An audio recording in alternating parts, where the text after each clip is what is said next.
To begin with, I would like to point out that this artwork is found in Boulevard Suyapa in front of the Hotel Alameda, and the author is unknown, although it's signed by El Acción Poética Honduras.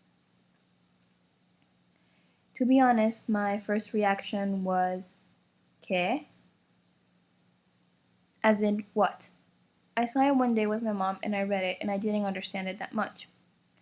Still to this day, I see it and I don't fully get what the author was trying to portray. I asked around and the answers were different. In my case, I found it a little religious at first.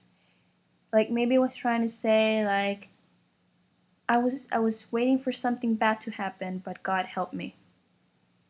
However, after reading it again and again, I get the idea that maybe it was extracted from a poem or was intended to be a poem dedicated to a girl whom he was waiting for, but she never came, so he moved on.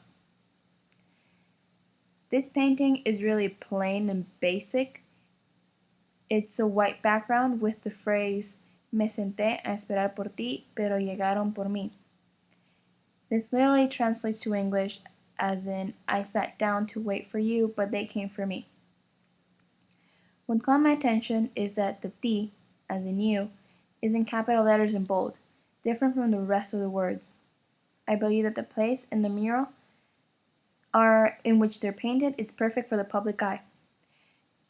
It's a very busy street, and it's next to a house that collapsed on top of a pharmacy, which attracts people's attention, therefore noticing the writing. Some of the words that come to mind when looking at this picture is controlled, freehand, vertical. The letters are really thick, but as well very thin. It's a mixture of letters, like the stencil. Then there's dark letters with a light background, as mentioned before. It's a white background. It's linear, it's open, it's free form. It has balance.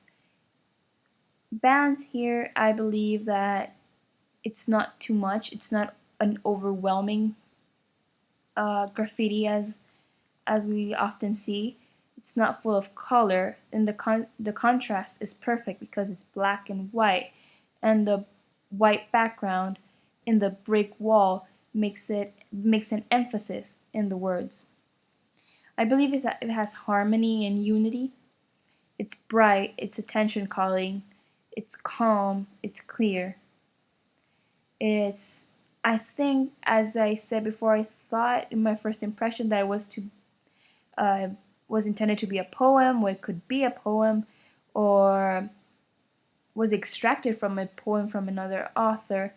So I believe it's a bit narrative or literary, but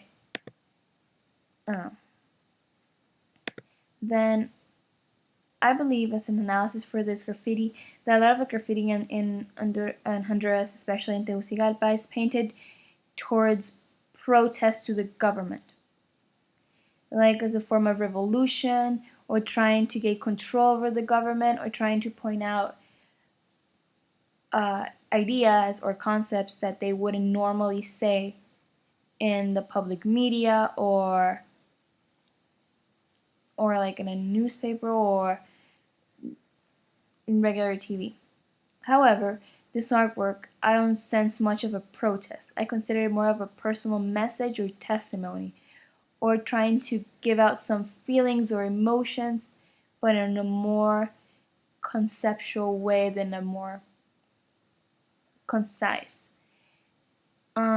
I believe that this is an attention calling to Honduras. It's the start of a poetic phase to remind people about their feelings and like people around them and how to understand these literary forms. There, as a background information that I researched, there's not much information about this piece. I carried out a research online and it seems that it's a movement that paints graffiti taken from poems and songs, and apparently there are a couple of messages reading all around town. So this, I go back to my first impression and I think it proves me correct. And this movement, particularly, I find really inspiring because maybe the artwork that I chose uh, doesn't portray as much feeling as the other ones that I found online in pictures. Um, this union is to take specific lines or fragments from a creative and textual pieces and paint them around town with the purpose of allowing the reader to read about it. I didn't even know it was such a huge moment. In fact, it's moving into Guatemala now. As I said before, I think this inspires people since they are positive and motivational phrases and descriptions themselves are perfectly and neatly done. However, it's still graffiti. There are many artists in Honduras. Unfortunately, they're not well promoted and recognized, and there are no places where people can visit and see the beautiful things that are locally made. So these artists have to be creative in finding ways to get their message transmitted and having people to get to know them, and maybe inspire others to follow their same path and footsteps. So they turn into graffiti.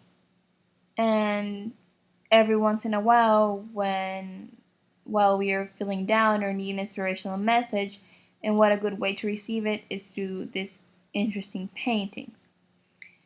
Still being graffiti, which challenges the law, challenges personal property,